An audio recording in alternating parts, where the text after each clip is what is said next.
नमस्कार, आप देख रहे हैं बिस्तर की स्पेशल रिपोर्ट। मैं हूं रजत देवगन। अदानी ग्रुप की मुश्किलें थमने का नाम नहीं ले रही हैं और अब गाजगिरी है फुटसी की। तो इस रिपोर्ट में आपको बताएंगे कि क्या है वो खबर जिसका एक बड़ा असर अदानी ग्रुप स्टॉक्स पे पड़ सकता है। पहले तो आपको बता दें कि फुटसी रसल होता क्या है। फुटसी रसल एक ग्लोबल इंडेक्स प्रोवाइडर है। फुटसी रसल को एफपीआई बहुत ही क्लोजली ट्रैक करते हैं इंडेक्स में, यानी कि फुटसी रसल इंडेक्स में अलग अलग शेयर्स की वेटेज के हिसाब से एफपीआई अपना एक मॉडल पोर्टफोलियो तैयार करते हैं और उसमें एलोकेशन तय करते हैं। यानी कि अगर कोई स्टॉक फुटसी रसल इंडेक्स में ऐड हुआ तो उसमें इनफ्लो बढ़ेगा, अगर वो वहां से डिलीट हुआ तो उसमें से आउटफ्लो देखने को मिलेगा, पैसा बाहर निकलेगा। तो अब काम की खबर, अदानी ग्रुप स्टॉक्स पे फुटसी का एक बड़ा फैसला आया है। फुटसी रसल अब अदानी ग्रुप शेयरों को मॉनिटर कर रहा है। हिंडनबर्ग रिपोर्ट के बाद अदानी शेयरों में भारी बिकवाली हुई, इसके चलते मॉनिटरिंग शुरू हो गई है। जल्द ही फुटसी इंडाइसेस में भी अदानी शेयरों की वेटेज में बदलाव हो सकता है। 20 मार्च 2023 से फुटसी रसल में बदलाव लागू हो जाएंगे। आपको यह बता दें कि एनडीटीवी को छोड़कर बाकी सब अदानी शेयर्स फुटसी के अलग अलग इंडाइसेस का हिस्सा हैं। फिलहाल डेली प्राइस लिमिट बार बार हिट होने की वजह से शेयरों में ट्रेडिंग रोकनी पड़ रही है। भविष्य में भी स्थिति को मॉनिटर करता रहेगा फुटसी रसल, ये खबर है।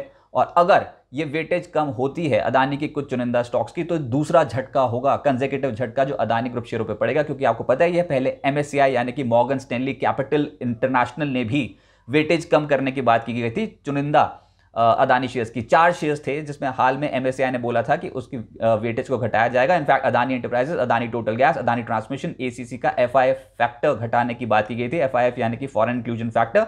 इसका मतलब यह है कि वेटेज में कमी आएगी और आउटफ्लो संभव है। तो एमएससीआई ने हाल फिलहाल में एक और अनाउंसमेंट की थी कि देखिए 4 स्टॉक्स की वेटेज तो घटाई जा रही है, लेकिन अभी इनमें से सिर्फ 2 स्टॉक्स की 28 फरवरी को वेटेज घटाई जाएगी। और जो 2 स्टॉक्स हैं जिनकी वेटेज को पोस्टपोन कर दिया है घटाना, वो है अदानी टोटल और अदानी ट्रांसमिशन, जिनका वेटेज का रिव्यू मई में किया जाएगा।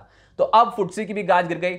अब अगर ग्लोबल इंडाइसेस, 2 बड़े बड़े ग्लोबल इंडेक्स प्रोवाइडर्स जो हैं वो ये कह रहे हैं कि हम अदानी ग्रुप के स्टॉक्स पे इस समय वेटेज घटा रहे हैं, तो इसका असर डेफिनेटली ग्रुप स्टॉक्स पे पड़ेगा और हो सकता है कि यहां से आउटफ्लोज देखने को मिले। चलिए, ये तो हुई अदानी ग्रुप समूह के बाद की बात कि यहाँ पर क्या असर देखने को मिल सकता है और ये फुटसी रसल में जो भी बदलाव होंगे इसका एक असर देखने को मिल सकता है। लेकिन अभी फुटसी रिजेक्ट भी हुआ है, यानी कि फुटसी को आप समझ लीजिए कि उसके कॉम्पोजिशंस में बदलाव हुआ है। अब आपके सामने वो तमाम लिस्ट आती चली जाएगी कि फुटसी इंडेक्स में क्या शामिल हुआ है और कौन से स्टॉक्स निकले हैं। लेकिन ये सिर्फ आपको बता दें, एक बार मैं फिर बता दूं कि एडिशन जब होता है किसी भी स्टॉक का किसी भी फुटसी इंडेक्स में, तो उसका मतलब ये होता है कि पैसिव इन्वेस्टमेंट उसमें बढ़ती चली जाएगी। और अगर उसमें से फुटसी इंडाइसेस में से कोई भी शेयर बाहर निकलता है तो उसका मतलब ये होता है कि उसमें से पैसिव इन्वेस्टमेंट का हो सकता है कि आउटफ्लो देखने को मिले। तो कौन से स्टॉक्स फुटसी इंडेक्स में शामिल किए गए हैं और कौन से स्टॉक्स बाहर निकाले गए हैं, वो सूची है आपकी स्क्रीन पे। सबसे पहले FTSE global large cap index में जो स्टॉक्स शामिल किए गए हैं वो है IDBI bank, Kotak Mahindra bank, ACC, Canara bank, yes bank, union bank. इनको FTSE global large cap index में शामिल किया गया है। इसके अलावा Indian hotels, JSPL, Shriram finance, Trent, tube investments को भी FTSE global large cap index में ऐड किया गया है। 6 shares FTSE global large cap index से बाहर निकाले गए हैं, वो है 197 communications, Biocon, Godrej properties, Jubilant FoodWorks, Piramal enterprises और सोना बीएलडब्ल्यू प्रेसिजन फोर्जिंग्स।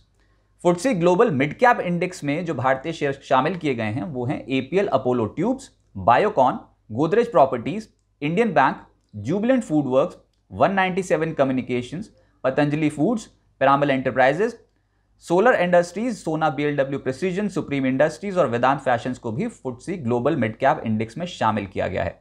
वहीं FTSE global mid cap index से जो स्टॉक्स बाहर निकाले गए हैं वो है ACC, Canara bank, Gillette India, Indian hotels, JSPL. इसके अलावा Shriram finance, Trent, tube investments, union bank और येस बैंक को भी FTSE global mid cap index से बाहर निकाला गया है। वहीं FTSE global small cap index में जो शेयर्स ऐड किए गए हैं वो हैं ऑल कार्गो लॉजिस्टिक्स, बीडीएल यानी कि भारत डायनामिक्स, इसके अलावा Cera sanitary ware, craftsman automation, go fashion, GSFC, साथ ही साथ IRB InvIT fund, JP power ventures, Jindal stainless Hisar, इन सबको FTSE global small cap index में शामिल किया गया है। JK paper, Kalyan jewellers, RHIM, sapphire foods और त्रिवेणी टर्बाइंस को भी FTSE global small cap index में शामिल किया गया है। वहीं FTSE global small cap index से जो शेयर्स बाहर निकाले गए हैं वो है APL Apollo tubes, Eris life sciences, Indian bank, solar industries, supreme industries और वेदांत फैशंस। वहीं एक और इंडेक्स है फुटसी ऑल वर्ल्ड इंडेक्स। इसमें जो शेयर्स ऐड किए गए हैं वो है APL Apollo tubes, IDBI bank, Indian bank, Kotak Mahindra bank, Patanjali foods, solar industries, supreme industries और वेदांत फैशंस। और वहीं फुटसी ऑल वर्ल्ड इंडेक्स से जो शेयर बाहर निकाला गया है वो है जिलेट इंडिया। तो ये जो सूची है इसमें समझ में आ रहा है कि कोई शेयर जब लार्ज कैप इंडेक्स से निकल रहा है तो मिड कैप इंडेक्स में आ रहा है, मिड कैप इंडेक्स से निकल रहा है तो स्मॉल कैप इंडेक्स में आ रहा है, और ऐसे ही कुछ शफलिंग देखने को मिल रही है। तो इसका मतलब ये है कि जो पोर्टफोलियो, मॉडल पोर्टफोलियो अलग अलग एफपीआईज जो डिजाइन करेंगे उनकी वेटेज अकॉर्डिंगली चेंज होती चली जाएगी। तो एक डेटा था जो हमने आपके सामने रखा, लेकिन किसी भी निवेश से पहले अपने वित्त सलाहकार की राय जरूर ले लें। हमने सिर्फ इस रिपोर्ट के पहले भाग में आपको बताया कि फुटसी की गाजगिरी है अदानी ग्रुप समूह के स्टॉक्स पे और वहां पर वेटेज रिविजन हो सकती है, और इस रिपोर्ट के दूसरे भाग में हमने बताया कि अभी फिलहाल फुटसी के अलग अलग इंडाइसेस में क्या कुछ चेंजेस देखने को मिले हैं। तो बिजनेस जगत के तमाम अपडेट्स के लिए आप जुड़ रहे हैं बिस्तक के साथ, और रिपोर्ट आपको पसंद आए तो इसको लाइक करना ना भूलें और चैनल को सब्सक्राइब जरूर करें। नमस्कार।